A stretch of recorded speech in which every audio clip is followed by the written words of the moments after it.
Hi everyone. Today I'm going to continue on with my discussions of recent Criterion releases coinciding with the Criterion Barnes& and Noble sale here in the US.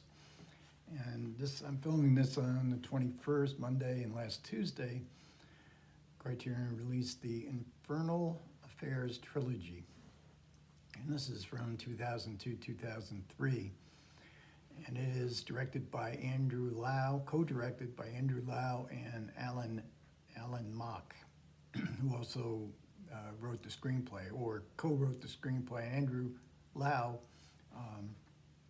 he was a cinematographer as well as a director. In fact, he was the cinematographer on a couple of Wong Kar-wai movies, As Time Goes By and Chungking Express.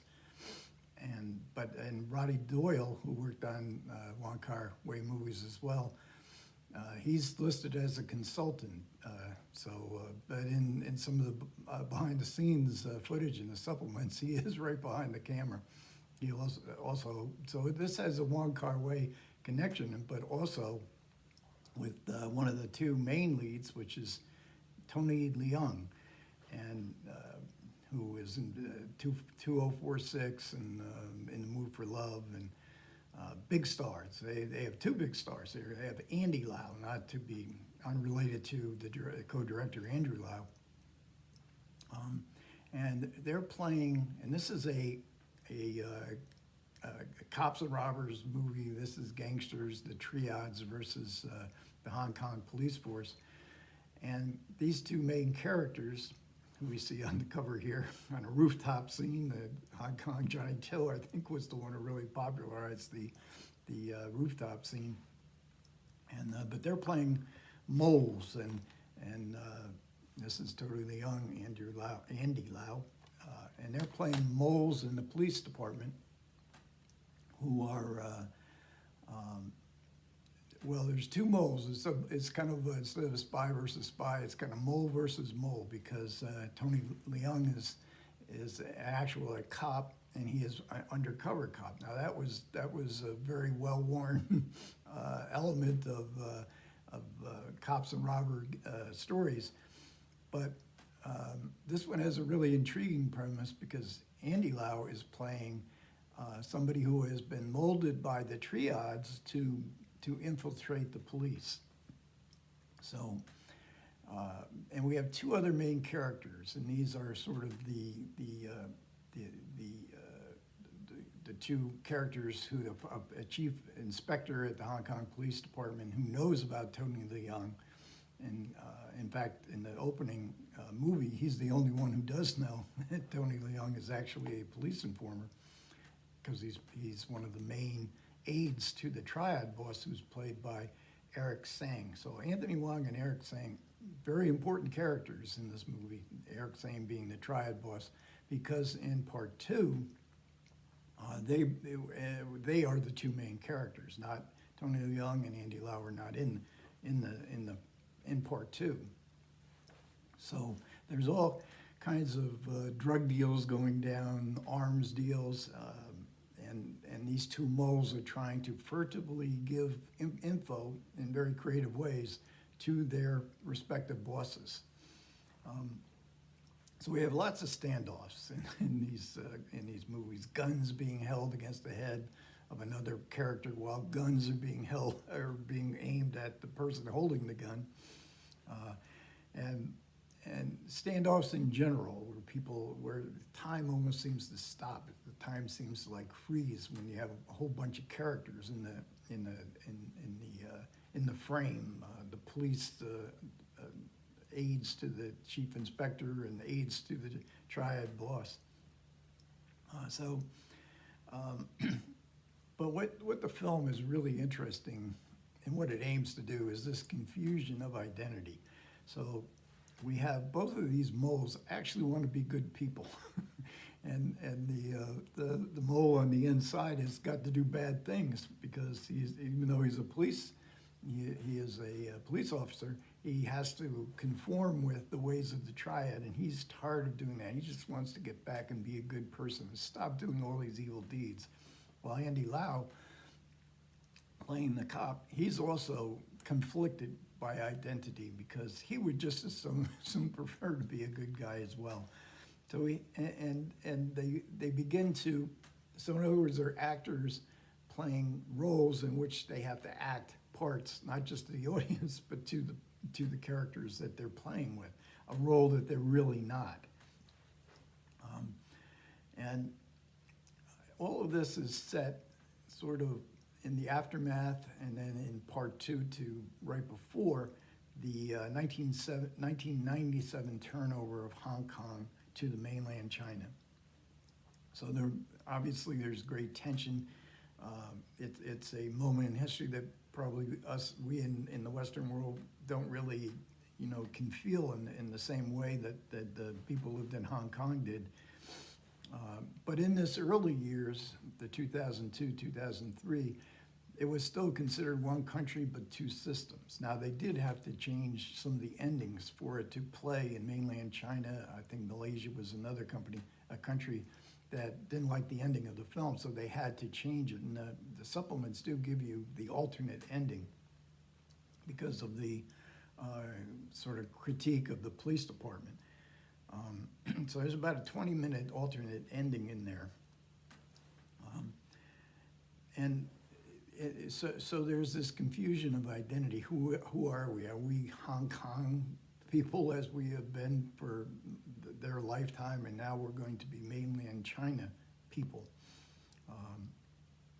And the tension that's inherent in that kind of total change in going from sort of Western liberal values to the mainland China's authoritarian and certainly puritanical rule as far as what can and cannot be shown in a movie, according to political ideas.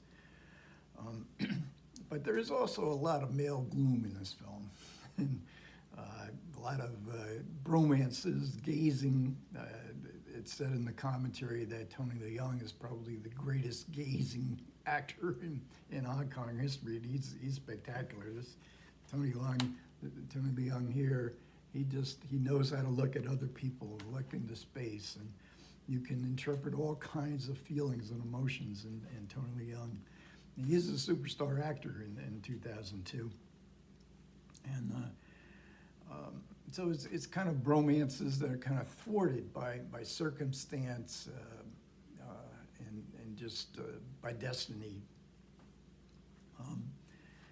Because this is, the infernal affairs is, in the opening quotations, this is a level of hell. It's a level of everlasting hell.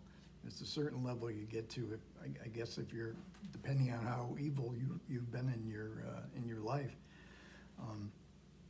So we get a sense that these characters are trapped. We also get a sense, especially from Eric Tsang, who plays Sam, the triad boss, and he's great. Both he and Anthony Wong are also great in these parts. And he's very Buddhist. He's very fatalistic. Whatever happens is my destiny.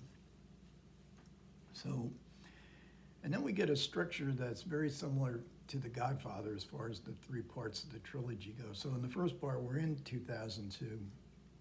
Part two is a prequel, just as The Godfather had much of The Godfather 2 was a prequel. And so we have two different actors playing the parts that Andy Lau and Tony Leung played. They don't look a whole lot by them, but they were coached to mimic them, and they do a pretty good job. And a very difficult thing to do, to mimic Tony Leung and Andy Lau, two ultra-charismatic actors. And then in the third Infernal Affairs, just like The Godfather, we go forward into time as to the Infernal Affairs Part 1. And it can be a little confusing, especially part 3, because we learn about all these characters that we think we know, but then we know them a little bit differently when we watch part 2, and especially when we watch part 3. And part 3 becomes very psychological. Andy Lau is absolutely fantastic in part 3. But it's all about the tension. This film certainly ramps up the tension we're on our toes. We have to pay attention to what's going on. And it's the kind of movie that after you see the structure, you go back and watch part one, the original Infernal Affairs, it makes a whole lot more sense, I think, because you see, now there were times when I was confused and I thought, well, this isn't really jiving, and maybe it doesn't, I don't know. It does come a little convoluted at times. But I think going back to watch part one again, knowing the entire story might even enhance the impact of part one. And the movie was a big hit, and the Hong Kong cinema in 2002 was in the doldrums. Infernal Affairs was a huge hit, won a lot of awards, Hong Kong awards. I think Tony Leung won Best Actor. He had won Best Actor at the Cannes Film Festival, I think, in the meantime, or right around the same time. I think for In the Mood for Love. And then because it was a big hit, they had sort of planned, well, we could do a lot more with this story.